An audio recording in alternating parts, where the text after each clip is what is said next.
नमस्कार, news India देख रहे हैं आप। मैं हूं आपके साथ पूजा मोहन पांडे। इस बुलेटिन में हम आपको बताएंगे देवभूमि की तमाम खबरों की शुरुआत बड़ी और अहम जानकारी के साथ। रुद्रप्रयाग के गौरीकुंड से बड़ी खबर सामने आ रही है। आज गौरीकुंड के दौरे पर रहेंगे सीएम पुष्कर सिंह धामी। भूस्खलन का स्थलीय निरीक्षण करने वाले हैं, राहत और बचाव कार्य का भी निरीक्षण करेंगे। दोपहर को 12 बजे फाटा हेलीपैड पहुंचेंगे मुख्यमंत्री। तो इस वक्त की बड़ी और अहम जानकारी आपको दे रहे हैं। गौरीकुंड हादसे को लेकर स्थानीय लोगों ने यह कहा है कि घटना में करीबन 12 से 13 लोगों के हताहत होने की आशंका है। तो वहीं उत्तराखंड सरकार या एसडीआरएफ की ओर से अभी इस जानकारी पर पुख्ता तौर पर कोई बात निकलकर नहीं आई है। कल देहरादून स्थित आपदा कंट्रोल रूम जाकर सीएम धामी ने प्रदेश भर में जारी बारिश की स्थिति के बारे में अधिकारियों से बात करी थी। आज खुद सीएम धामी ग्राउंड जीरो पर जाकर मौका मुआयना करेंगे, गौरीकुंड के दौरे पर रहेंगे।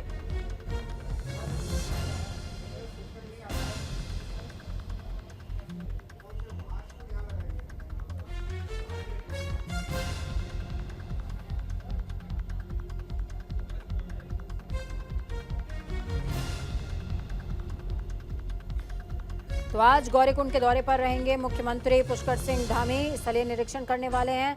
आपको बता दें कि बीते दिन गौरीकुंड में, जो कि केदारनाथ का सबसे नजदीकी पड़ाव है, वहां पर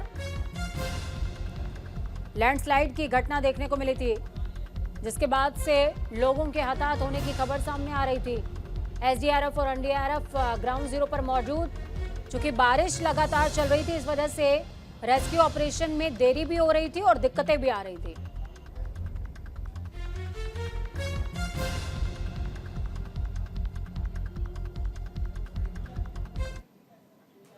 चलिए आपको बताते हैं ग्राफिक्स के जरिए कि क्या कुछ लैंडस्लाइड के दौरान कहर में देखने को मिला है। कुंड बैराज में भी सर्च ऑपरेशन चला रही है रेस्क्यू टीम। केदारनाथ मार्ग पर गौरीकुंड में लैंडस्लाइड हुआ है। गौरीकुंड बस स्टैंड टाट पुलिया के पास लैंडस्लाइड हुआ है। शुक्रवार की रात करीबन 11:45 पहाड़ी दरक गई थी। एसडीआरएफ रेस्क्यू टीम रात को घनघोर अंधेरे में रवाना हुई थी रेस्क्यू के लिए। बारिश और पत्थर गिरने की वजह से सर्च ऑपरेशन रोकना पड़ा। तो वहीं कुंड बैराज में भी सर्च ऑपरेशन चला रही है दूसरी रेस्क्यू टीम। लेकिन जिस तरीके से बारिश लगातार चल रही है, इसकी वजह से दिक्कतों का सामना भी करना पड़ रहा है। ग्राउंड जीरो का रुख करते हैं। अनुज अवस्थी संवाददाता सहयोगी हमारे साथ में जुड़े हुए हैं। ग्राउंड जीरो का रुख करेंगे। अनुज, किस तरह की तस्वीरें आप साझा कर रहे हैं तमाम दर्शकों के साथ में? देखिए, आपदा बहुत बड़ी थी और इसमें 12 से 13 यानी कि 1 दर्जन के करीब लोगों के फंसे होने की जो जानकारी है वो मिल रही है। पुख्ता जानकारी अभी तक नहीं मिल पाई कि आखिरकार आंकड़ा क्या है लोगों का। दूसरी तरफ सीएम पुष्कर सिंह धामी आज खुद जाएंगे, स्थलीय निरीक्षण करेंगे। जी बिल्कुल, जिस तरीके से देर रात कल की अगर बात करें तो रुद्रप्रयाग जिले में गौरीकुंड के पास जो है वो एक बड़ा हादसा हो जाता है। आपदा के कारण करीब 4 से 5 दुकानें कहा जा सकता है, जो आंकड़ा सामने आ रहा है 4 से 5 दुकानें क्षतिग्रस्त हो गई और उसमें कई लोग 13 से, जहां तक कि अगर आंकड़े की अगर बात करें तो 13 से 14 लोग ऐसे हैं जो अभी तक लापता बताए जा रहे हैं। एसडीआरएफ और एनडीआरएफ की टीम लगातार सर्च ऑपरेशन कर रही है। चूंकि बहाव बहुत तेज है और लगातार पहाड़ों पर बारिश हो रही है, तो कहा जा सकता है कि जो सर्च ऑपरेशन करने में जो देरी आ रही है उसके इसी वजह से वो देरी आ रही है, क्योंकि बारिश भी हो रही है, साथ ही साथ लैंडस्लाइड भी हो रही है। मुख्यमंत्री खुद कल आपदा प्रबंधन केंद्र पहुंचे और उन्होंने एक एक चीज की मॉनिटरिंग करी और वहां के लोगों की क्या स्थिति है, किस तरीके का उन्होंने जायजा भी लिया। साथ ही साथ आज मुख्यमंत्री पुष्कर सिंह धामी रुद्रप्रयाग भी पहुंचेंगे और वहां का स्थलीय निरीक्षण भी करेंगे। अगर किसी तरीके की जान माल की घटना वहां पे दिखी है या किसी प्रकार की अगर अनहोनी की आशंका हो सकती है, तो वहां तत्काल रूप से एसडीआरएफ और एनडीआरएफ की टीम को तैनात भी कर दिया जाएगा। साथ साथ आपदा प्रबंधन केंद्र जो कंट्रोल रूम उत्तराखंड देहरादून में बनाया हुआ है, उससे भी लगातार मॉनिटरिंग की जा रही है। तो साफ तौर पर कहा जा सकता है कि केवल रुद्रप्रयाग जिले ही नहीं, अन्य जिलों की अगर बात करें, चंपावत की अगर बात करें, नैनीताल की अगर बात करें, रामनगर की बात करें, बागेश्वर की अगर बात करें, पिथौरागढ़ की अगर बात करें, चमोली की अगर बात करें, तो जगह जगह पर लैंडस्लाइड लगातार हो रही है। उत्तरकाशी की अगर बात करें, अनुज देखिए, मुख्यमंत्री रवाना होने वाले हैं और गौरीकुंड का निरीक्षण वो खुद करेंगे, स्थलीय निरीक्षण करने वाले हैं। लेकिन क्या जिस तरीके से मौसम खराब लगातार चल रहा है क्षेत्र के अंदर, उनके पहुंचने में देरी हो सकती है, इस बात की आशंका है क्या? जी जी बिल्कुल, राजधानी देहरादून का जो अभी मौसम है फिलहाल तो अभी ठीक है, लेकिन अगर पहाड़ों की अगर बात करें तो पहाड़ों का मौसम खराब दिखता हुआ नजर आ रहा है। मुख्यमंत्री चाहे वो हेलीकॉप्टर के द्वारा हो या सड़क मार्ग के द्वारा हो, मुख्यमंत्री वहां का स्थलीय निरीक्षण करने का उनका जो प्लान उन्होंने बनाया है, स्थलीय निरीक्षण करने के लिए वो जाएंगे जरूर। साथ ही साथ वहां के जो लोग प्रभावित हुए हैं, जो आपदा से लोग प्रभावित हुए हैं, साथ ही साथ रुद्रप्रयाग जिले में जो चूंकि गौरी कुंड केदारनाथ का पहला पड़ाव कहा जा सकता है, तो कहा जाता है कि यात्रा मार्ग वहीं से शुरुआत, केदारनाथ यात्रा मार्ग की शुरुआत वहीं से होती है। तो सबसे जो सेंसिटिव पॉइंट है वो गौरी कुंड कहा जाता है। तो इसी वजह से मुख्यमंत्री वहां का स्थलीय निरीक्षण भी करेंगे। साथ ही साथ मुख्यमंत्री रामनगर भी जा सकते हैं, क्योंकि वहां पर भी कई तरीके की लैंडस्लाइड और चीजें सामने आई हैं। तो इसी वजह से मुख्यमंत्री लगातार इस बात को आपदा प्रबंधन केंद्र भी मॉनिटरिंग कर रहा है। साथ ही साथ अन्य जिलों के जो बीआरओ की जो टीम है वो लगातार मॉनिटरिंग कर रही है। जी ठीक है अनुज, आप हमारे साथ बने रहिए, आगामी खबरों पर आपकी जरूरत होगी। इस बीच तमाम दर्शकों को बड़ी और अहम जानकारी आपको दे रहे हैं केदारनाथ निर्माण कार्यों को लेकर के बड़ी खबर है। पुनर्निर्माण कार्यों को लेकर के शासन सख्त हो गया है। निर्माण सामग्री की कमी पर नाराजगी जाहिर की है मुख्य सचिव। ढिलाई बरतने वाले ठेकेदार पर कार्रवाई अमल में लाई जाएगी, ऐसा कहते नजर आए हैं। कार्यों का चार्ट तैयार करने के सीएस ने निर्देश दे दिए हैं। निर्बाध बिजली आपूर्ति के सीएस ने निर्देश दिए हैं। तस्वीरें में देखिए, आपको दिखा रहे हैं निर्माण कार्य बहुत तेजी से चल रहा है।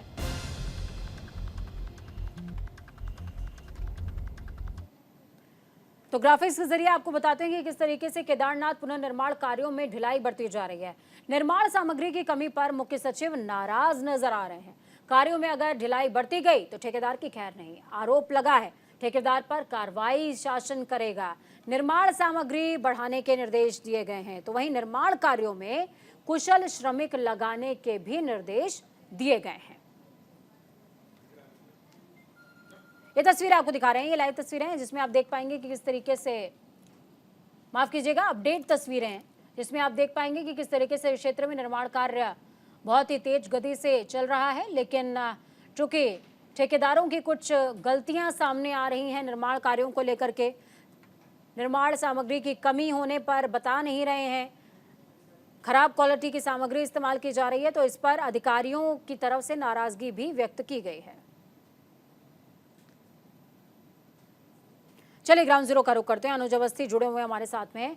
अनुज, देखिए ये किसी से छिपा नहीं हुआ है कि केदारनाथ धाम को लेकर के कितना ज्यादा संवेदनशील हैं खुद प्रधानमंत्री भी, और उनके ड्रीम प्रोजेक्ट में से एक है केदारनाथ। और ऐसे में केदारनाथ प्रोजेक्ट में ढिलाई बरतना, ठेकेदार के पर आरोप लगना, निर्माण सामग्री पर आरोप लगना, ये बहुत बड़ी बात है। अधिकारियों ने नाराजगी तो जताई है, लेकिन इस नाराजगी में क्या एक्शन भी है?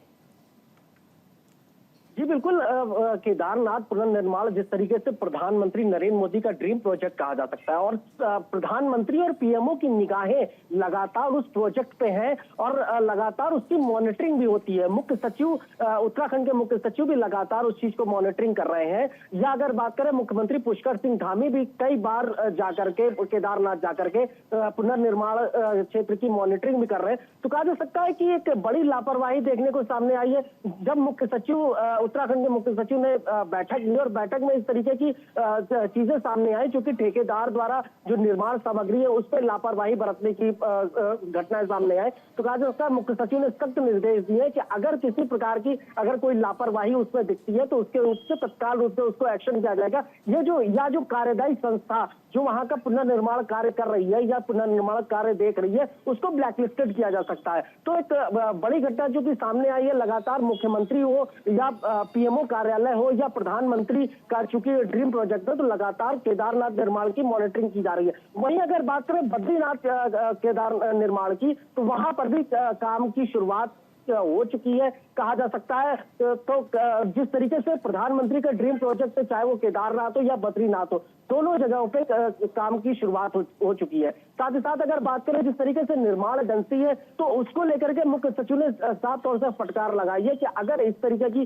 कोई भी लापरवाही अगर हमें सामने दिखी तो हम इस पर तत्काल रूप से एक्शन करेंगे। जी चलिए, बहुत शुक्रिया अनुज हमारे साथ जुड़ने के लिए।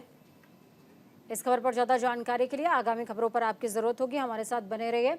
गौरीकुंड में हुए हादसे को शासन ने बयान जारी करते हुए कहा है कि जो सूचना उन्हें प्राप्त हुई है उसके तहत एक टेंट में लगभग 8 नेपाली मूल के लोग रह रहे थे, जो आपदा में लापता बताए जा रहे हैं। इसके साथ ही कुछ लोग उत्तर प्रदेश के भी बताए जा रहे हैं जो कि लापता हैं। आपको ये बताते चले कि लगातार हो रही बारिश की वजह से मलबा हटाने में काफ़ी दिक्कतें आ रही हैं, इसलिए ये सटीक जानकारी नहीं मिल पा रही है कि लोग मलबे के नीचे दबे हैं या फिर नदी में बह गए हैं। उन्होंने कहा कि नदी का बहाव तेज होने की वजह से एसडीआरएफ की 2 टीमें लगातार सर्च ऑपरेशन चला भी रही हैं।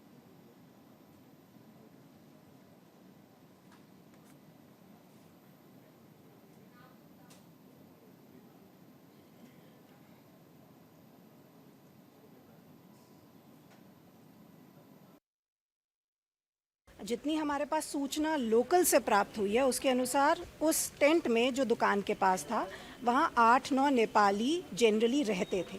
कल शाम प्रधान भी वहाँ पर गए थे और नेपाली वहाँ पर मौजूद थे। अभी फ़िलहाल जो हमें सूचना मिली है लोकल से उसके अनुसार 12 से 13 लोग मिसिंग हैं, जिसमें से 8 नेपाली हैं और कुछ लोग यूपी के भी इसमें हैं। एनडीआरएफ, एसडीआरएफ, हमारी जल पुलिस, प्रशासन पुलिस, सबके प्रतिनिधि इस वक्त मौके पर मौजूद हैं। सर्चिंग की जा रही है। सिर्फ इतना है कि बारिश कंटिन्यूसली हो रही है। उत्तराखंड में भारी बारिश का कहर जारी है, तो वहीं इस बीच मुख्यमंत्री धामी कल सुबह आपदा प्रबंधन के कंट्रोल रूम में औचक निरीक्षण करने के लिए पहुंच गए थे। उन्होंने आला अधिकारियों के साथ मौजूदा स्थिति पर आपात बैठक भी की। सीएम धामी ने पिछले दिनों हुए गौरीकुंड हादसे पर दुख जाहिर करते हुए अधिकारियों को पीड़ितों को हर संभव मदद दिलाने का निर्देश दिया है। उन्होंने आगे कहा कि हादसे में अभी तक 12 से 13 लोग लापता हैं, जिनके लिए रेस्क्यू ऑपरेशन भी चल रहा है। साथ ही ड्रोन के जरिए उचित मॉनिटरिंग के बाद सीएम धामी ने कही है। तो वहीं सीएम ने कहा कि जितनी भी सड़कें बंद हैं उन सड़कों को जल्द से जल्द बहाल किया जाए। वहीं तमाम जिला अधिकारियों को भी निर्देश दिया गया कि नदी के किनारे जहां पर भी ऐसी स्थिति बन रही है वहां के लोगों को सबसे पहले वहां से एहतियातन इवैक्यूएट कीजिए, यानी कि स्थानांतरित कीजिए।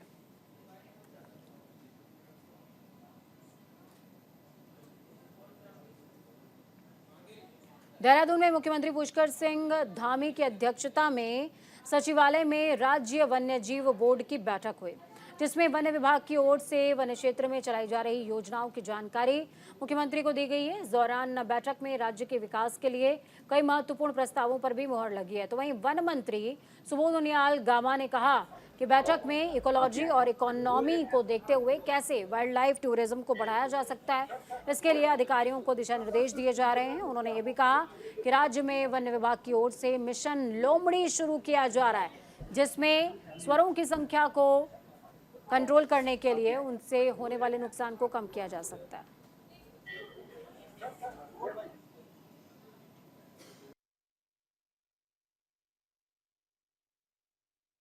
कुल मिलाकर के जो बैठक में एक बात ये बोला था कि इकोलॉजी भी बचाएंगे और इकोनॉमी को भी बचाएंगे। किस तरह से वन विभाग ये वाइल्ड लाइफ के माध्यम को कंजर्व भी किया जाए और किस तरह से वाइल्ड लाइफ टूरिज्म के माध्यम से स्थानीय लोगों को रोजगार भी किया जाए। इसके अलावा कुछ महत्वपूर्ण प्रस्ताव भी थे और साथ साथ एक मिशन लोमड़ी, जिससे कि सुअरों की संख्या को कम किया जा सके।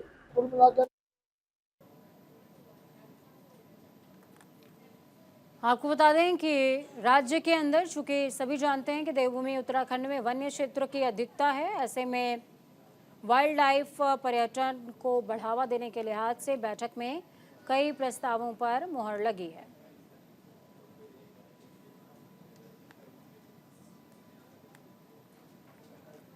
तो इस बीच देहरादून से आपको बड़ी खबर अहम जानकारी दे रहे हैं। बीज घोटाले की मूल फाइल सचिवालय से गायब हो गई है। 20 करोड़ का बीज घोटाला मामला सामने आया है। फाइल गायब होने से हड़कंप मचा हुआ है। सचिवालय की कार्यप्रणाली सवालों के घेरे में। तत्कालीन अपर सचिव के दफ्तर से फाइल गायब हुई। तत्कालीन अपर सचिव थे रामविलास यादव।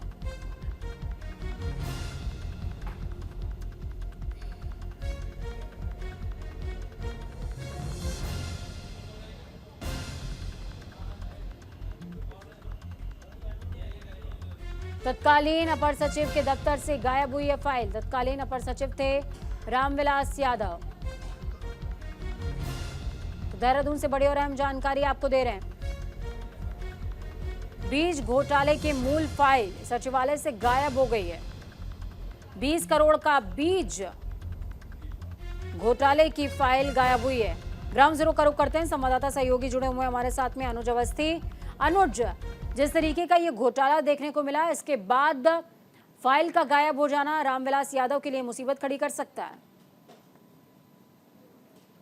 तरीके से सचिवालय संदेह के घेरे में नजर आ रहा है। सचिवालय के अंदर से फाइल गायब हो जाती है। 20 करोड़ की जो बीज घोटाले की फाइल थी वो तत्कालीन अपर सचिव रामविलास यादव के दफ्तर में रखी हुई थी और वहां से वो फाइल गायब हो जाती है। एक बड़ा सवालिया निशान सचिवालय प्रशासन और अधिकारियों पे खड़ा किया जाता है। तो सबसे बड़ी बात यह है कि इस समय की जो स्थिति अगर बात करें, जो रामविलास यादव है तत्कालीन अपर सचिव भी थे, साथ ही साथ इनके ऊपर आय से अधिक संपत्ति का मामला भी चल रहा था। वर्तमान समय पे ये अभी तक जिला कारागार में बंद है, क्योंकि इनके ऊपर लगातार एसआईटी जांच भी चल रही है और इनके पूरे परिवार के ऊपर एसआईटी जांच चल रही है। अभी अगर बात करें तो राज्य सूचना आयुक्त योगेश भट्ट ने जब इस मामले को संज्ञान में लिया और उन्होंने आरटीआई की जो सम्मन आया उनके पास, उस आरटीआई को देखते हुए उन्होंने तत्काल रूप से उस फाइल को ढूंढवाने की बात कही।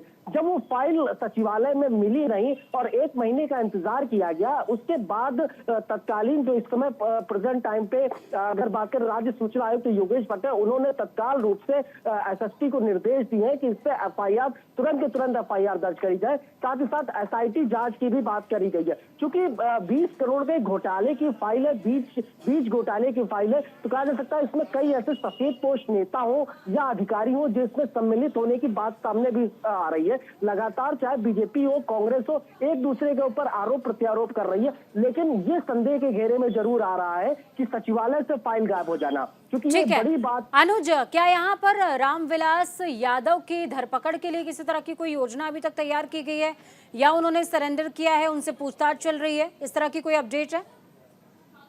जी बिल्कुल, जिस तरीके से रामविलास यादव से लगातार पूछताछ चल रही है, उनके आय से अधिक संपत्ति को लेकर के लगातार, चाहे एसआईटी हो या उत्तराखंड की स्टेट पुलिस हो या एसटीएफ हो, लगातार इस बात को पूछताछ कर रही है। साथ ही साथ आपको एक जानकारी और दे दूं कि ईडी की भी कार्यवाही रामविलास यादव पे चल रही है। ठीक है, बहुत शुक्रिया अनुज हमारे साथ जुड़ने के लिए, अहम जानकारी साझा करने के लिए। तो अनुज जुड़े हमारे साथ में, जिन्होंने तमाम जानकारी साझा की है। इस बीच आपको बड़ी खबर, अहम जानकारी आपको दे रहे हैं। उत्तराखंड में भारी बारिश का दौर बदस्तूर जारी है। बड़ी खबर, अहम जानकारी, जुलाई में सामान्य से 32% ज्यादा हुई है बारिश। 1 जून से लेकर के 31 जुलाई तक मानसून 16% ज्यादा रहा है। बागेश्वर और हरिद्वार में सामान्य से ज्यादा बारिश दर्ज की गई है। नैनीताल, पिथौरागढ़ और चंपावत में सामान्य से कम हुई है बारिश। उत्तराखंड में इस बार जमकर बारिश हुई है। फिर अगर सिर्फ जुलाई महीने की बात की जाए तो बारिश सामान्य से 32% ज्यादा दर्ज की गई।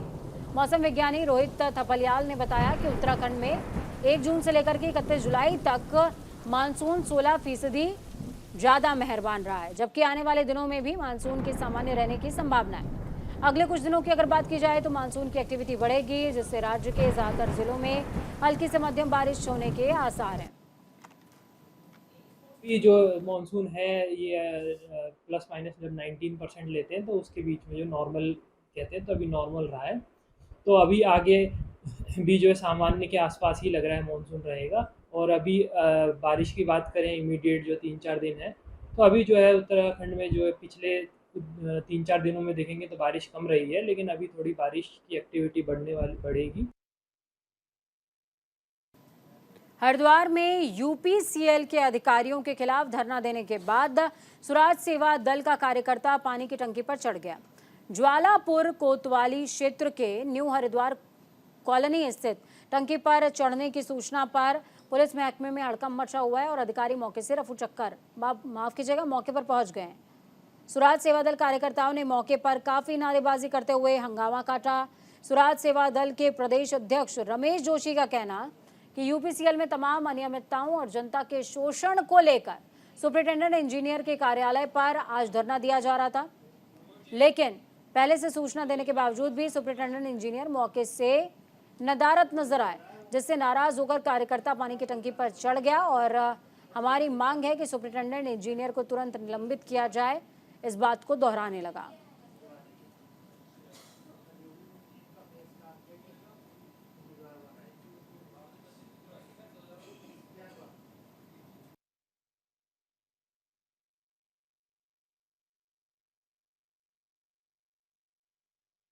लगातार जब हमने सूचना दे रखी थी, पहले से लिखित में सूचना थी, तो सुपरिटेंडेंट इंजीनियर और चीफ इंजीनियर को मौजूद रहना चाहिए था। इनकी तमाम जो ये टेंडर हो रखे, इसमें धांधलियाँ हो रखी हैं, तमाम जो बिजली कटौती हो रही है, ये तमाम बिजली चोरी करवा के, बिजली कटौती करा के अपने लोगों को, अपने जो इंडस्ट्री है जो जिसमें से इनका कमीशन फिक्स है या जहाँ से इनको लगातार पैसे मिल रहे हैं, उन लोगों को दे रहे हैं। आम जनता त्रस्त है, आम जनता परेशान है कि जो ये अधिकारी हैं बेलगाम है, सरकार के नियंत्रण से बाहर है। ऐसे अधिकारियों को तत्काल प्रभाव से निलंबित करना चाहिए। राजधानी देहरादून से बड़ी खबर, अहम जानकारी आपको दे रहे हैं। शिक्षकों को मिलेगा 15 दिन का पितृत्व अवकाश। शिक्षा मंत्री की बैठक में सहमति बन गई है। यात्रा अवकाश को भी सरकार ने मंजूरी दे दी है।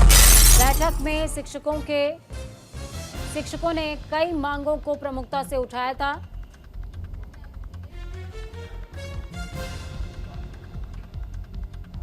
पैटर्निटी लीव को लेकर के बड़ी खबर है। यात्रा अवकाश को भी सरकार ने मंजूरी दी है। बैठक में शिक्षकों ने कई सारी मांगों को प्रायोरिटी के साथ में उठाया था। उनमें से एक राजधानी देहरादून से बड़ी खबर के रूप में आपको बता रहे हैं। शिक्षकों को अब 15 दिनों का